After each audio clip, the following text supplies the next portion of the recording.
কিসে স্টাডি করে ফেলাইছে হ্যাঁ কোন দিন সাংবাদিক হয়েছে সংগঠন করি থাকা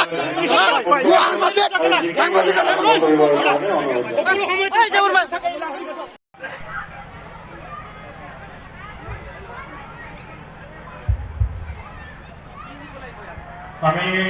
ৰাইজৰ প্ৰতি এটি অনুৰোধ য'ত ফলক উন্মোচন হ'ব য'ত ছাৰে ফিতা কাটিব তেওঁ ঠাইত যাতে সমাগমটো পাতল কৰে কাৰণ ঠাইৰ অভাৱ সেয়েহে আমি পৰিস্থিতি সাপেক্ষে সকলোকে অনুৰোধ জনাইছোঁ এই আমাৰ মাজত প্ৰৱেশ কৰিছে অসমৰ মাননীয় মন্ত্ৰী মীন তথা আবকাৰী বিভাগ আৰু বিভিন্ন দায়িত্ব থকা সন্মানীয় মন্ত্ৰী মহোদয় আমাৰ মাজত উপস্থিত হৈছে সন্মানীয় কেশৱ মহন্ত ছাৰ আমি সকলোৱে এটা হাত চাপৰিয়ে উষ্ম আদৰণি জনাওঁ।